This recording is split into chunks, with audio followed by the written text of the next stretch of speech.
अगर आप गौर करें तो गौतम बुद्ध का जमाना और महावीर का जमाना अल्लाह के प्यारे नबी से थोड़ा सा पहले का जमाना है। जिस जमाने में गौतम बुद्ध की तालीम दुनिया में फैल रही थी, महावीर की तालीम दुनिया में फैल रही थी, और इन दोनों की तालीम का खुलासा क्या था? अल्लाह को राजी करना है, जन्नत में जाना है तो गोश्त मत खाओ, शादी मत करो, औरत से दूर रहो, दुनिया से दूर रहो, तब तुम अल्लाह को राजी कर सकते। मुझसे पहले आपने बंगला जुबान के बहुत मशहूर और हम सब के बहुत बुजुर्ग मुकर्रिर, जिनको बच्चों ने भी सुना है, बुजुर्गों ने भी सुना है, जवानों ने भी सुना है, मेरे ख्याल से शेख की उम्र 70 से कम नहीं होगी, शेख बदरुद्दोजा नदवी हफिज़हुल्लाह, बहुत अच्छे खतीब हैं, बहुत पसंदीदा और मकबूल खतीब हैं आपके। उनका आपने खिताब सुना, फिर सदर मोहतरम ने बहुत इख्तिसार के साथ वक्त और हालात की नज़ाकत को देखते हुए एक पैगाम आपको दिया। मैं दुआ करता हूँ रब्बुल आलमीन से अल्लाह ताला हम सबको अपने उलमा की इज्जत करने, उनकी कद्र करने, उनकी बातों को गौर से सुनने और उन पर अमल करने की तौफीक अता फरमाए, आमीन। मेरे भाइयों, हमारा दूसरा त्यौहार ईद उल अज़हा, जिसे आम जबान में हम बकरीद का त्यौहार भी कहते हैं, ये त्यौहार बहुत ही करीब आ चुका है। एक हफ्ता भी नहीं बचा है इस त्यौहार के आने में। इंशाअल्लाह 28 मई को जिलहिज्जा की 10 तारीख पड़ रही है, जुमेरात का दिन होगा। हम और आप इंशाअल्लाह उस दिन अपने जानवरों की कुर्बानी करेंगे। ये कुर्बानी का त्यौहार दुनिया वालों के लिए शायद सिर्फ एक जानवरों का खून बहाने वाला एक त्यौहार हो, लेकिन कुर्बानी का त्यौहार सिर्फ जानवर का खून बहाने के लिए हम नहीं मनाते हैं, माफ कीजिए। ठीक है, उसका बहुत बड़ा हिस्सा है। इस्लाम ने हुक्म दिया है कि हम जानवरों की कुर्बानी करें। इस्लाम कोई ऐसा मजहब नहीं है जो आपको यह सिखाता हो कि आप शाकाहारी बन जाइए तब अल्लाह ताला आपसे राजी होगा। मैं मदरसे में बच्चों को पढ़ाता हूं, इतिहास पढ़ा रहा था, गौतम बुद्ध की तारीख में पढ़ा रहा था बच्चों, महावीर की तारीख पढ़ा रहा था। गौतम बुद्ध की तालीम क्या थी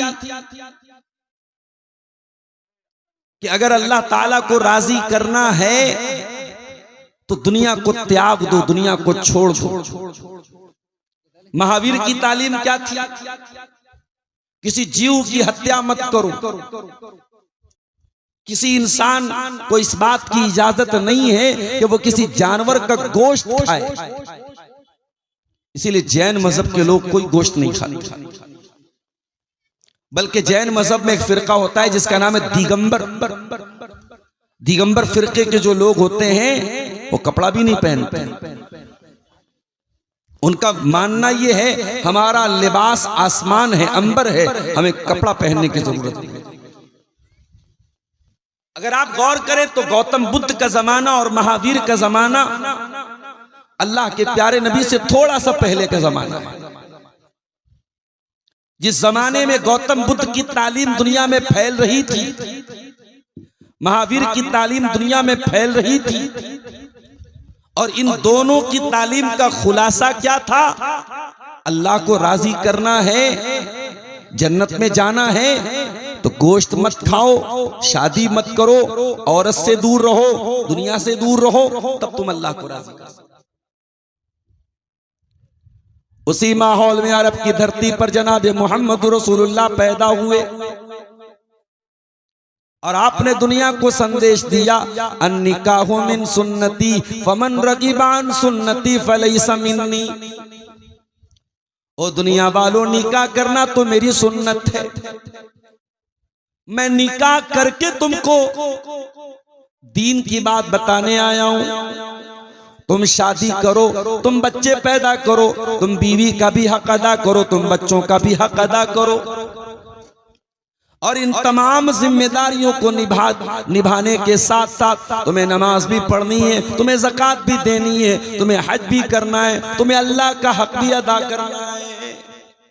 ये बैलेंस था, ये तवाज़ुन था अल्लाह के प्यारे नबी की शरीयत में। मेरे प्यारे साथी, आपने गोश्त भी खाया, ऊंट भी आपने ज़बा किया, ऊंट का गोश्त भी आपने खाया, भेड़ा का गोश्त भी आपने खाया, नीलगाय का गोश्त भी आपने खाया। उस जमाने में जो हलाल जानवर थे, उन जानवरों का गोश्त भी आपने खाया। कभी आपने गोश्त खाने से मना नहीं किया। और आप जो शरीयत लेकर के आए उसमें कुर्बानी का हुक्म भी रखा गया। और अल्लाह ने कुरान में फरमाया, वलिकुल्लि उम्मतिन जअलना मनसकन लियज़कुरु स्मल्लाहि अला मा रज़क़हुम मिन बहीमतिल अनाम। ऐ मेरे बंदो, हमने तुमको जो कुर्बानी का हुक्म दिया है ये कोई नया हुक्म नहीं है, तुमसे पहले हर उम्मत में कुर्बानी का हुक्म दिया गया। और क्यों दिया गया? ताकि अल्लाह ताला ने तुमको जो हलाल जानवर दिए हैं, जो चौपाए दिए हैं, जो कुर्बानी के जानवर दिए हैं, तुम अल्लाह का नाम लेकर के उनकी कुर्बानी करो, अल्लाह का शुक्रिया अदा करो कि ऐ अल्लाह तूने ये हलाल जानवर हमारे लिए बनाया है। हम कुर्बानी करके अल्लाह का शुक्र अदा करते हैं। हम ऐसे कल्चर और ऐसे कॉन्सेप्ट को नहीं मानते कि साहब कुर्बानी करोगे तो जीव हत्या हो जाए। हमारा ये मानना है कि कुर्बानी के इन जानवरों को अल्लाह ने हमें हमारी ग़िज़ा के लिए पैदा किया है, हमारे खाने के लिए पैदा किया है। और ये जो जीव हत्या करते हैं, ये सब फ्रॉडिया हैं, सब धोखेबाज हैं, सब 420 हैं मेरे प्यारे साथी। इनको दूसरों के त्योहार पर कटने वाले जानवर नजर नहीं आते। इनको नेपाल की सरजमीन पर गैर मुस्लिमों के इबादत खानों के बाहर कटने वाले बकरे नजर नहीं आते। इनको तकलीफ है तो बकरीद से तकलीफ है, इनको तकलीफ है तो कुर्बानी से तकलीफ। और आज आप देख ले बंगाल की सरजमीन से क्या खबरें आ रही हैं। कुर्बानी का जानवर बेचने वाले बेचारे परेशान हैं सरकार के कानून से कि साहब हम कहां जाएं। मीडिया के सामने आके रो रहे हैं कि साहब ऐसा कानून आ गया और ऐसी पॉलिसी आ गई, हम क्या करेंगे। कुर्बानी के त्योहार से करोड़ों गरीबों के परिवार जुड़े हैं मेरे साथ। उसमें कोई जानवर बेचने वाला है, कोई जानवर का चारा बेच रहा है, कोई चमड़े का कारोबार कर रहा है, कोई गरीब के घर में गोश्त पहुंच रहा है। करोड़ों गरीबों का परिवार जुड़ा है कुर्बानी के त्योहार से। तो कुर्बानी का एक त्योहार, एक मकसद तो यह है कि हमें गोश्त मिलता है, हम अल्लाह का नाम लेकर कुर्बानी करें। एक और मकसद है कुर्बानी का, कुर्बानी के टाइम जब जानवर के गले पर हम छुरी चलाते हैं, बिस्मिल्लाह अल्लाहु अकबर पढ़ के भी आप कुर्बानी कर सकते हैं। आपकी कुर्बानी सही है, कोई हरज की बात नहीं है।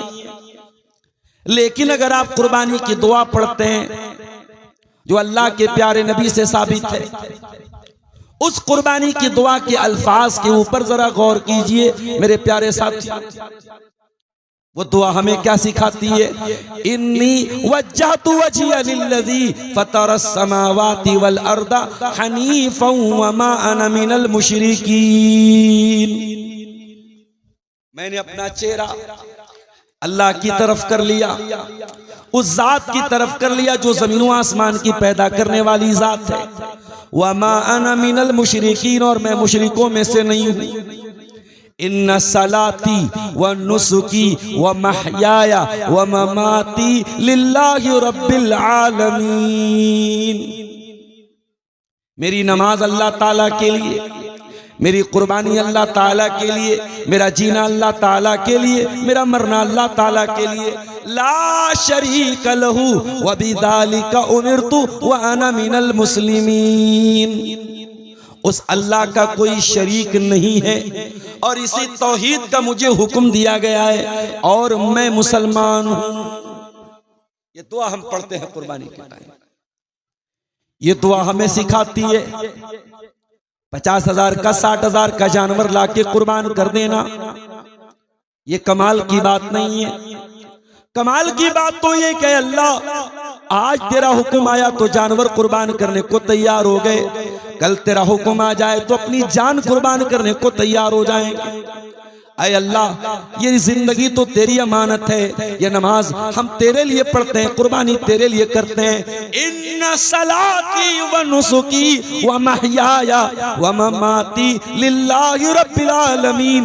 ऐ अल्लाह ये नमाज मैं तेरे लिए पढ़ता हूँ, ये कुर्बानी तेरे लिए करता हूँ, ये जीना तेरे लिए, ये मरना तेरे लिए। मेरी जिंदगी का मकसद तेरे दीन की सरफराजी, मैं इसीलिए मुसलमान, मैं इसीलिए नमाजी। ये मकसद है कुर्बानी का मेरे प्यारे साथी। दुनिया में हर बड़े काम के लिए कुर्बानी चाहिए। डॉक्टर बनने के लिए लोग नीट का एग्जाम देते हैं। जाओ जरा कोटा के उन स्टूडेंट से पूछो जो साल भर बेचारे 18 घंटे पढ़ाई करते हैं, तब जाकर के वो नीट क्वालिफाई करते हैं। और नीट का एग्जाम देने के बाद जब ये न्यूज आ जाए कि नीट का पेपर आउट हो गया, नीट का पेपर लीक हो गया, तो सोचो उन बच्चों के, उन स्टूडेंट्स के दिल पर क्या गुजरती होगी। और इसीलिए 2-3 दिन के अंदर नौजवानों के अंदर पाया जाने वाला जो गुस्सा था, उस गुस्से को कॉकरोच जनता पार्टी का नाम दिया गया और 3 दिन के अंदर मिलियंस, 10 मिलियन फॉलोअर उस पार्टी के नाम पर इकट्ठा हो गए और इंस्टाग्राम पर जुड़ गए। ये बता रही है, ये सिचुएशन बता रही है कि नौजवान इस सिस्टम से कितना परेशान है। एक स्टूडेंट, एक छात्र, एक बेरोजगार इस सिस्टम से कितना परेशान है। 10 मिलियन लोगों का 2-3 दिन के अंदर जुड़ जाना इस बात का सबूत है मेरे प्यारे साथियों कि लोग सिस्टम से बहुत नाराज हैं, लोग परेशान हैं और लोग इसका हल चाहते। गौर कीजिए, नीट का एग्जाम बड़ा मुश्किल से पास होता है, उसमें मेरिट आती है, तब जाकर के कोई डॉक्टर बनता है। कोई बड़ी मुश्किल से सीए का एग्जाम देता है तो सीए बनता है। कोई बड़ी मुश्किल से जज का एग्जाम देता है तो वो जज बनता है। दुनिया में हर बड़ी कामयाबी के पीछे कुर्बानी देनी पड़ती है मेरे साथ। हम और आप भी इस दुनिया में इम्तिहान देने आए हैं। तबारकल्लज़ी बियदिहिल मुल्क व हुवा अला कुल्लि शैइन कदीर। कुरान का 29वां पारा उठाइए, सूरह मुल्क की पहली आयत। बड़ी बरकत वाली है वो जात जिसके हाथ में सारी कायनात की बादशाहत है, जो हर शय पर कादिर है। अल्लज़ी खलक़ल मौत वल हयात लियब्लुवकुम अय्युकुम अहसनु अमला। उस अल्लाह ने पैदा किया मौत को, उस अल्लाह ने पैदा किया जिंदगी को। पहले मौत का नाम लिया अल्लाह ने। हमें क्या लगता है मौत तो बाद में आती है, अल्लाह ने मौत का नाम पहले लिया है। मौत तो पहले होती है। इस दुनिया में एक दौर था जब हम नहीं थे, वो हमारी मौत का जमाना था। हम नहीं थे, हम नहीं थे, उसके बाद आए और एक दिन आएगा हम नहीं रहेंगे। दुनिया में इंसान क्या बोलता है, नौकरी कर लो लाइफ सेट हो जाएगी, बिजनेस कर लो लाइफ सेट हो जाएगी, ये कर लो लाइफ सेट हो जाएगी, वो कर लो लाइफ सेट हो। सारी जिंदगी सेट करते करते इंसान एक दिन मर जाता है और मरने के बाद जब कब्र में रखा जाता है तो जो कब्र में उतारता है वो कहता है कि अरे इसका मुंह किबला की तरफ कर दो। और जब मुंह किबला की तरफ कर लेता है तो कहता हाँ अब सेट है। तेरी जिंदगी सेटिंग तेरी होती है तो कब्र में होती है इंसान, पूरी जिंदगी तू सेट नहीं हो पाता। सारी जिंदगी तेरा अपना क्या है, तू पैदा हुआ, तुझे पैदा करने वाली माँ कोई और थी, तेरा नाम रखने वाला कोई और था, तेरी पैदाइश पर खुशी मनाने वाले कोई और थे, तुझे खाना खिलाने वाले कोई और थे, तू और बड़ा हुआ, तुझे पढ़ाने वाला कोई और था, तू और बड़ा हुआ, तेरे कारोबार को बढ़ाने वाला, तुझे नौकरी दिलाने वाला, तुझे शोहरत दिलाने वाला कोई और था, तू और आगे बढ़ा। तू बूढ़ा हो गया, तुझे सहारा देने वाला कोई और था, और आगे बढ़ा। तू मर गया, तेरे जनाजे को लेके जाने वाला कोई और था, तुझे कफनाने वाला कोई और था, तुझे नहलाने वाला कोई और था, तुझे कब्र में उतारने वाला कोई और था। तेरी जिंदगी का पहला गुस्ल किसी और ने दिया और आखिरी गुस्ल भी किसी और ने दिया। इंसान तेरा अपना क्या है जिंदगी, तो क्या लेके आया है, क्या लेके जाएगा। अल्लज़ी खलक़ल मौत वल हयाता, अल्लाह ने पैदा किया मौत को और जिंदगी को, वो ताकि तुम्हें आजमाए। लियब्लुवकुम अय्युकुम अहसनु अमला, अल्लाह तुम्हारी परीक्षा लेना चाहता है, तुम्हारा इम्तिहान लेना चाहता है कि तुम में कौन अच्छा अमल करता है। मेरे प्यारे भाइयों, हम और आप भी दुनिया में परीक्षा देने के लिए आए हैं, और इस परीक्षा के रिजल्ट में हमें आखिरत में जन्नत मिलेगी, या तो जन्नत मिलेगी या जहन्नम मिलेगी। पास हो जाएंगे तो जन्नत मिलेगी, और फेल हो जाएंगे तो जहन्नम मिलेगी, और इससे बड़ी कोई कामयाबी नहीं है। कुरान कहता है फमन ज़ुज़िया अनिन नारी व उदखिलल जन्नत फ़क़द फ़ाज़, अल्लाह की अदालत में जो जहन्नम की आग से बचा लिया जाएगा और जो जन्नत में दाखिल कर दिया जाएगा वही कामयाब है। वमल हयातुद दुनिया इल्ला मताउल गुरूर, ये दुनिया तो धोखेबाज है, ये दुनिया तो धोखे का सामान है, ये दुनिया धोखा है, फ्रॉड है, फरेब है। इस दुनिया के चक्कर में उस कामयाबी को मत भूलना मेरे बंधु। जब दुनिया की सबसे बड़ी कामयाबी को हमें पाना है मेरे साथ, डॉक्टर बनना है तो नीट का एग्जाम क्वालिफाई करना है, इंजीनियर बनना है तो जेईई का एग्जाम पास करना है, जज बनना है तो उसका जो एग्जाम है वो पास करना है। जब दुनिया की कामयाबियों के लिए आपको कुर्बानियां देनी है तो कायनात की सबसे बड़ी कामयाबी आप बगैर कुर्बानी कैसे दे सकते हैं। इसीलिए अल्लाह ताला अपने बंदे इब्राहिम का जिक्र करता है कुरान में।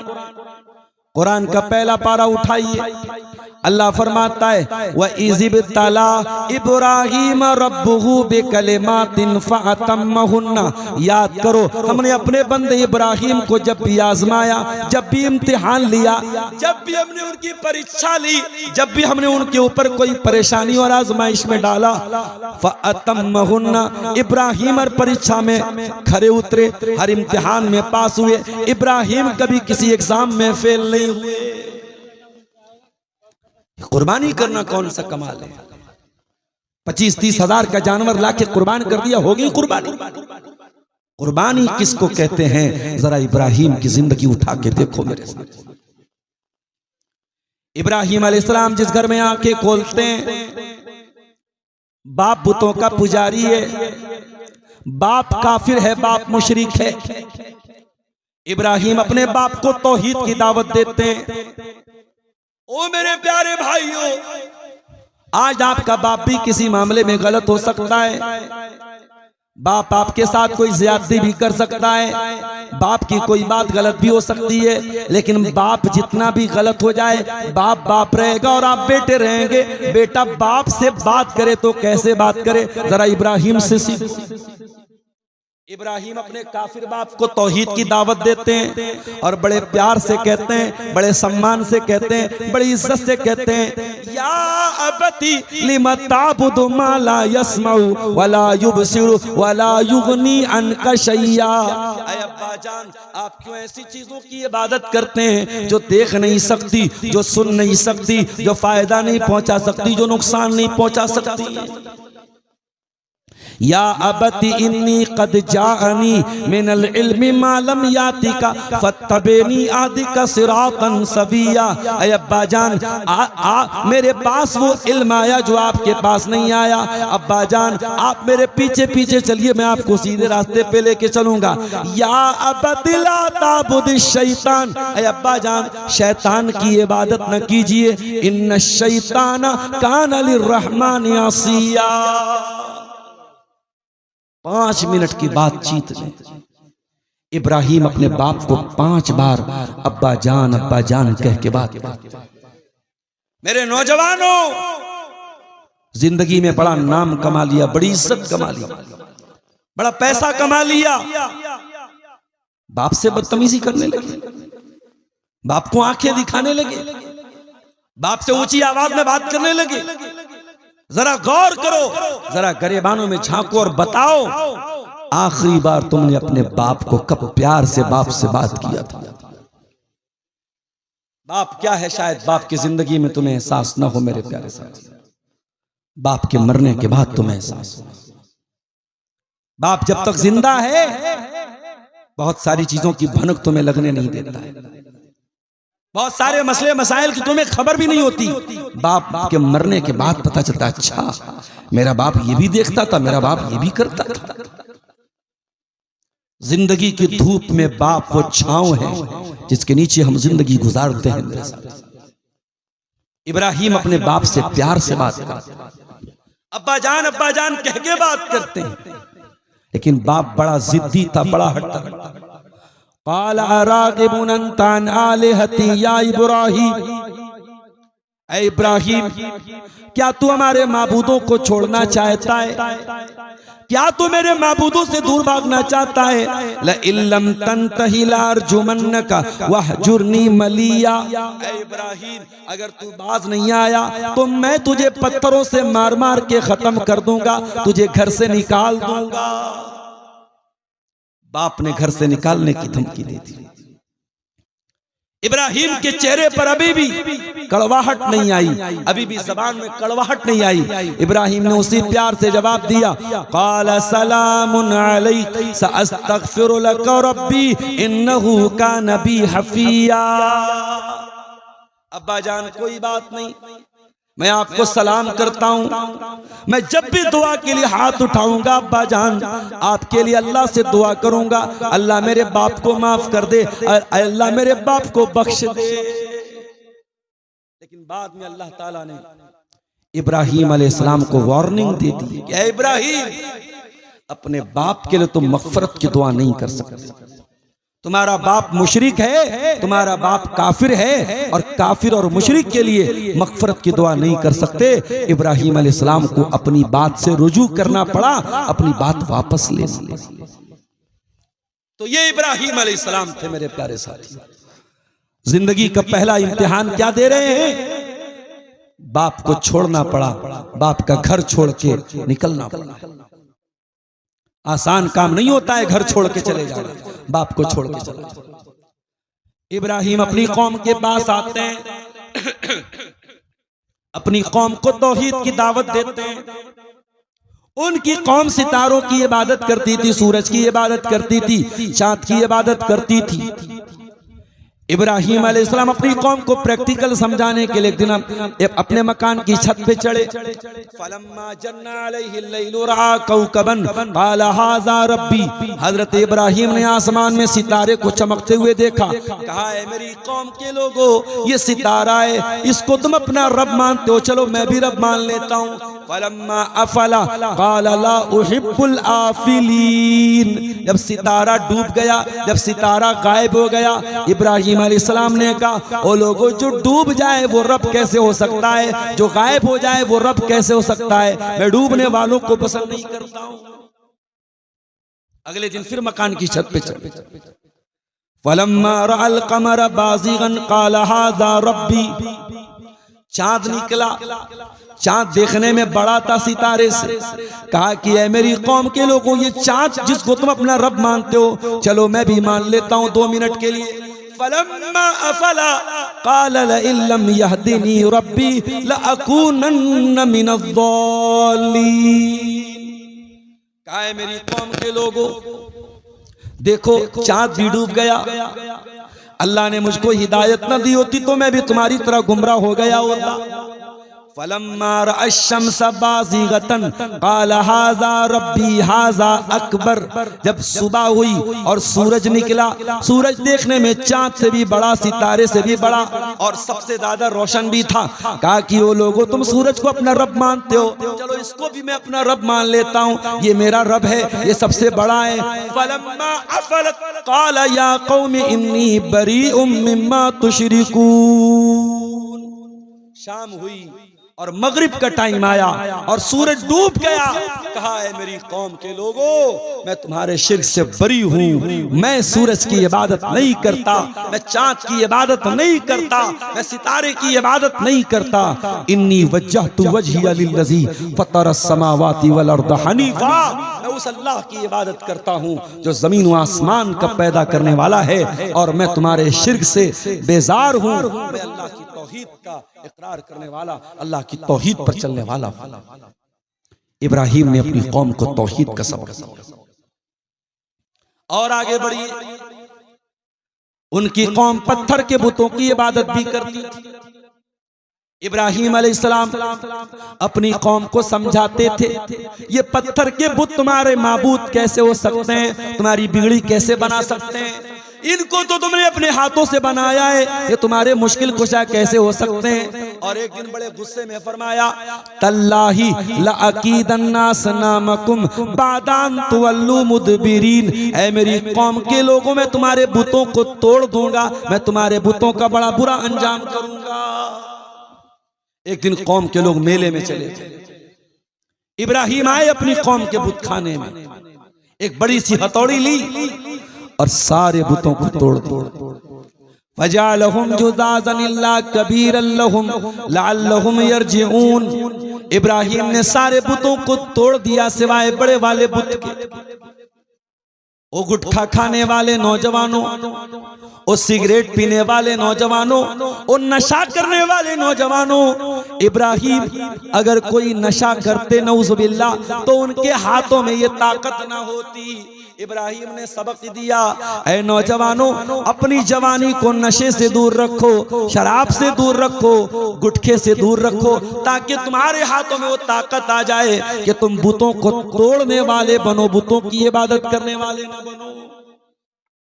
इब्राहिम ने सारे बुतों को तोड़, बड़े वाले को छोड़। कौम के लोग आए मेले में से, देखा अरे हमारे माबूदों का इतना बुरा हाल, का किसने तोड़ा है इनको।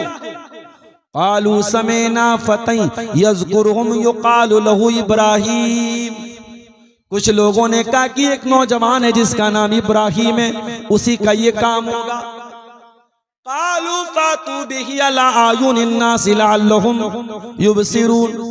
का बुला के लाओ इब्राहिम को ताकि सारे लोगों के सामने मामला पेश किया जाए। पूछा गया, ऐ इब्राहिम, क्या तुमने हमारे बुतों को तोड़ा है, क्या तुमने ये काम किया है। काला बल फअलहू कबीरुहुम हाज़ा फसअलूहुम इन कानू यंतिकून। इब्राहिम ने इनकार नहीं किया कि मैंने नहीं तोड़ा है, इशारे में बात किया, संकेत में बात किया। कहा ये बड़े वाले ने तोड़ा होगा, इनसे पूछ लो अगर ये जवाब दे सकते हो। बड़े वाले बुत की तरफ इशारा करके कहा, इनसे पूछो अगर इन्होंने तोड़ा होगा बता देंगे। कौम के लोगों को थोड़ी देर के लिए समझ में आया कि यार बात तो सही कह रहा है, ये तो बोल नहीं सकते। लक़द अलिमता मा हाउलाई यंतिकून। ऐ इब्राहिम, तुम जानते हो ये बोल नहीं सकते। इब्राहिम को यही तो उनके मुंह से निकलवाना था। क़ाला उफ़्फ़िल लकुम वलिमा ताबुदून मिन दूनिल्लाह। ऐ मेरी कौम के लोगों, लानत है तुम्हारे ऊपर और लानत है तुम्हारे माबूदों के ऊपर। तुम ऐसी चीजों की इबादत क्यों करते हो जो सुन नहीं सकती, जो देख नहीं सकती, जो फायदा नहीं पहुंचा सकती, जो नुकसान नहीं पहुंचा सकती। अब जब दलील का जवाब दलील से नहीं बचा कौम के पास, तो कौम ने ताकत से जवाब दिया। कालू हर्रिकूहु वंसुरू आलिहतकुम इन कुंतुम फाइलीन। का एक काम करो, इब्राहिम को जला दो, इब्राहिम को आग में डाल दो। इब्राहिम को जलाने के लिए बहुत बड़ी आग तैयार की। इतनी बड़ी आग, ये पूरा गांव जलाया जा सकता था, पूरा इलाका जलाया जा सकता था। और जब आग जल के तैयार हो गई, इब्राहिम के बदन से कपड़ा भी उतारा जाने लगा। इब्राहिम, तेरे बदन से कपड़ा क्यों उतारा जा रहा है? ताकि आग जल्दी से उनके बदन को जला डाले। इब्राहिम के बदन से कपड़ा भी उतार लिया गया और आग में डाला जाने लगा। अल्लाह की कसम, न इब्राहिम की पेशानी पर कोई बल है, न आंखों में कोई आंसू है, ना चेहरे पर कोई घबराहट है। इब्राहिम की जबान पर कोई लंबी चौड़ी दुआ भी नहीं है, बस एक ही जुमला है, हस्बी अल्लाहु व निअमल वकील, हस्बी अल्लाहु व निअमल वकील, हस्बी अल्लाहु व निअमल वकील। ऐ अल्लाह, मैं तेरी तौहीद के लिए आग में डाला जा रहा हूँ। ऐ अल्लाह, तू कल भी मेरे लिए काफी था और आज भी मेरे लिए काफी है। तू कल भी मेरा मददगार था और आज भी मेरा मददगार है। ये दुआ पढ़ रहे थे इब्राहिम अलैहिस्सलाम और आग में उनको डाल दिया। अल्लाह चाहता हवाओं को भेज देता, आग बुझ जाती। अल्लाह चाहता पानी बरसा देता, आग बुझ जाती। अल्लाह चाहता किसी फरिश्ते को भेज देता, इब्राहिम आग में जाने ही ना पाते। मगर आज अल्लाह ने कुछ और ही इंतजाम किया था। कुलना या नारु कूनी बरदन व सलामन अला इब्राहिम। अल्लाह ने फरमाया, ऐ आग, आज तक तो तू जलाया करती थी, आज तक तो तेरा काम जलाना था। खबरदार, ऐ आग, तेरा रब तुझको ये हुक्म दे रहा है, या नारु कूनी बरदन व सलामन अला इब्राहिम। ऐ आग, तू मेरे खलील के लिए ठंडी हो जा और सलामती वाली हो जा। पता ये चला कि सबब कुछ और होता है, लेकिन मुसब्बिबुल अस्बाब अगर चाहे तो सबब को बदल देता है। अल्लाह अगर चाहे तो आग नहीं जलाती है, अल्लाह अगर चाहे तो पानी नहीं डुबाता है, अल्लाह अगर चाहे तो जहर इंसान को नहीं मारता है। अल्लाह ही अस्बाब के अंदर ताकत डालता है। इसलिए मुसलमानों, तुम अस्बाब पर भरोसा न करना, तुम मुसब्बिबुल अस्बाब पर भरोसा करना। अस्बाब को अपनाओ। मैं ये नहीं कहता हूं कि आप अस्बाब को इख्तियार न करें, लेकिन भरोसा और तवक्कुल और यकीन हमेशा अल्लाह की जात पे करो। मेरे प्यारे साथियों, इब्राहिम अलैहिस्सलाम आग में गए, लेकिन उनके बदन का एक रोंगटा भी आग में जलने नहीं पाया। इब्राहिम सही सलामत